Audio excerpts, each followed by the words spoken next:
Salut tout le monde, bienvenue sur KZH.tv, je suis Kads et l'heure est venue.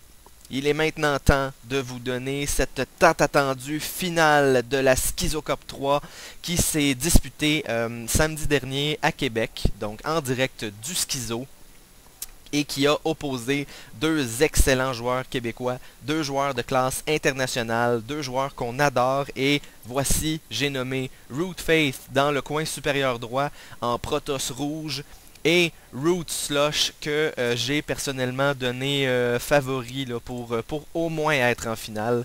À cette schizo, c'était pas un guess difficile, puisqu'au moment du tournoi, il faut se rappeler que Root Slush était, j'ignore son classement actuel, pardonnez-moi, mais au moment du tournoi, il était 10e ou 11e nord-américain, donc ça fluctuait là, selon les parties. Donc, une brute, tout simplement, là, il n'y a pas d'autre mot. Une brute castée dans toutes les langues, dans tous les pays du monde, et qu'on a la chance d'avoir sur KZH.tv. Pour votre plus grand plaisir, vous avez certainement remarqué que je suis seul. Donc, notre ami Hunter qui n'est toujours pas là. D'ailleurs, si jamais vous trouvez son corps à quelque part là, dans un marécage ou au fond d'un ravin, s'il vous plaît, faites-le moi savoir. Donc, on aimerait bien contacter sa famille pour procéder à des funérailles. Non, en fait, Hunter qui est affecté outre mentalement par ses examens et fin de session qui est quand même assez éprouvante, je dois l'admettre, est affecté par ce qu'on appelle communément au Québec une grippe d'homme, donc une grosse grippe d'homme, et qui n'a donc pas la capacité de caster là, pendant de longues minutes. On va le revoir très bientôt, c'est promis. Pendant qu'on voit Monsieur Slush nous faire c'était un 14 poules et 13 gaz. Il les a fait très très synchronisés, là, j'ai vu du coin de l'œil. Et on a Faith qui... Ok, Forge Expand. Je pensais que c'était Nexus First, mais je le trouvais tard. Donc, un Forge Expand qui est tout à fait commun sur cette map, qui est, d'ailleurs, je n'en ai pas parlé, c'est Tal'Darim Altar. Faith qui a un probe ici prêt à faire à ralentir l'expansion de Slush, mais ce probe qui ne survivra pas longtemps, là, il y a déjà 2 Zerglings. Je vais ouvrir la production. Ça serait tout à fait pertinent, donc voilà. Slush qui nous a fait 14 gaz, 14 poules, 13 gaz pour aller chercher la vitesse des Zerglings très rapidement. Dans le but d'expand, ça prend pas mal toujours le speed des Zerglings là, pour protéger une expand à 22.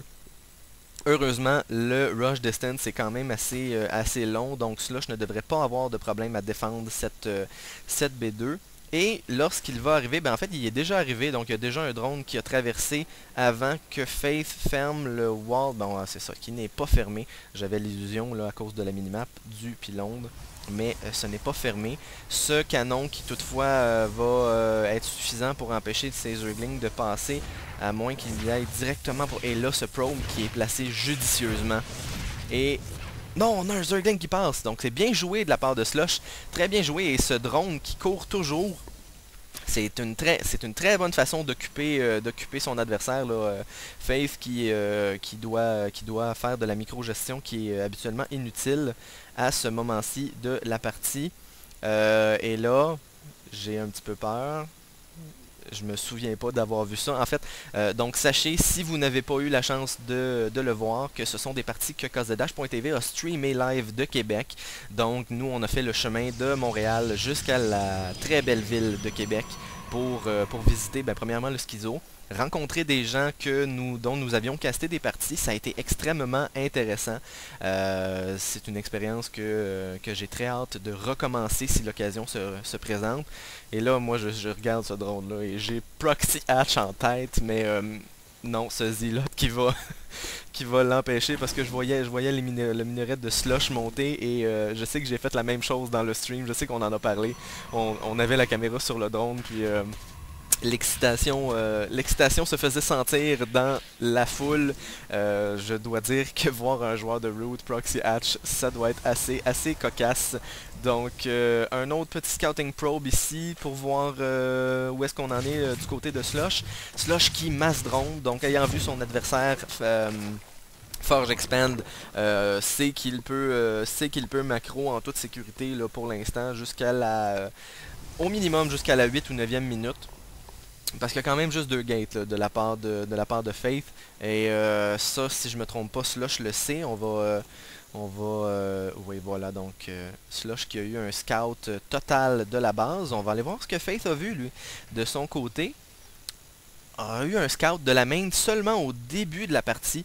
Donc, n'a vu que le timing de la pool et du gaz et ne sait pas du tout ce qui s'en vient. On va aller le voir nous-mêmes. J'ai un Roach Warren et l'Airtech qui se développent en même temps.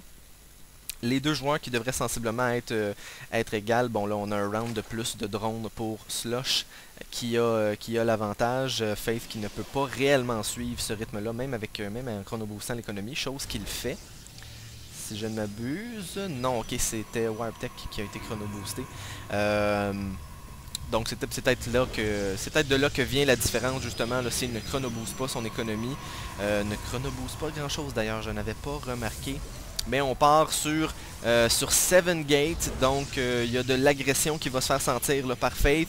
Et on retourne en production, excusez-moi. Et on a Burrow et Tunneling Claws, et ça c'était très intéressant. Nous on n'était pas surpris. Bon là je suis un peu surpris parce que évidemment on est plus sur le fait de la partie, mais Slush qui nous a démontré des capacités, là, des aptitudes incroyables à contrôler les roaches, chose qui est très importante pour un Zerg en ZVP. Évidemment Tunneling Claws qui sert admirablement bien les Zerg dans le fait de dodger les force fields des sentries pour les Protoss. Il y a un petit push ici, quelques renforts, un proxy pylon. Je sens qu'on va voir ces deux armées s'affronter très bientôt. Ça serait probablement le temps pour Faith de pousser pendant qu'il n'y a pas ces upgrades-là. Évidemment, Faith ne le sait pas. Mais ça va être beaucoup plus facile pour Slush de défendre. Et là, on a 9 roaches qui se terminent. Ça va devenir très difficile. Il y en a une palette au complet. Il y en a plus de 24. Et évidemment, il y a du creep partout. Ce creep qui est très pertinent. J'ai vu Faith produire un observeur. Le voilà.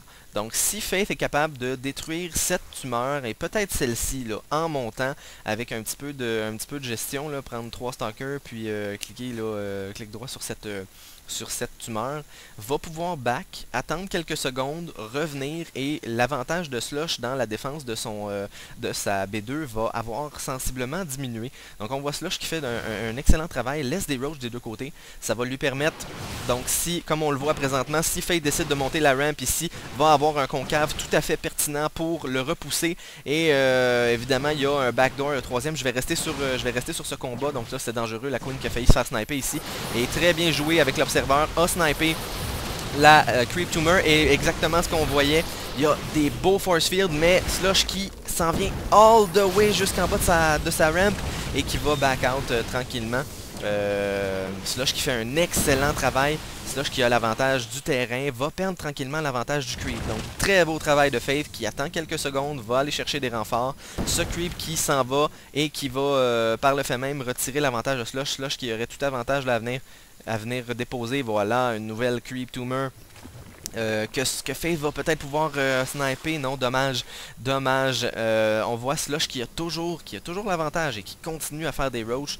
Donc il va falloir faire très attention. Le gagnant de cette fight qui va avoir une sérieuse option sur la victoire. Slush qui a une capacité, bon évidemment la capacité de production des Zerg, et encore une fois des excellents force fields ici. Slush qui va essayer de burrow sous ces force fields. Et l'avantage conjoint, c'est que Slush, évidemment, va aller chercher beaucoup de Regan de life sous terre. Mais là, il y a un petit peu trop de stalker pour Faith ça s'enligne pour un trade. Malheureusement, Faith qui va fort probablement être repoussé et choisir de back ici. va certainement attendre des renforts et non, on le voit reculer. On le voit reculer complètement, donc évidemment, le joueur Protoss aux portes de son adversaire, et là on le voit. On le voit Slush là, qui a refait bon, une douzaine, il y en a encore 4 en production, et il y a la troisième expand qui kick in, la même chose du côté de Faith. Donc Faith qui s'est fait reboot ici, mais qui réussit quand même à sauver son armée. Donc pas un avantage aussi certain que je l'avais mentionné là, pour Slush dans le cas où il remportait ce combat. Fait intéressant à noter, je remarque qu'aucun des deux joueurs ne détient de Xel'Naga Cavern. De Xel'Naga Cavern. Oui, donc une autre map. Non, Xel'Naga Tower. Il n'y a aucun des deux joueurs qui a vraiment... bon, là, Faith qui perd son map control, qui avait des pylônes un petit peu partout sur la map. Il y a un observeur joliment placé ici. Mais Slush qui...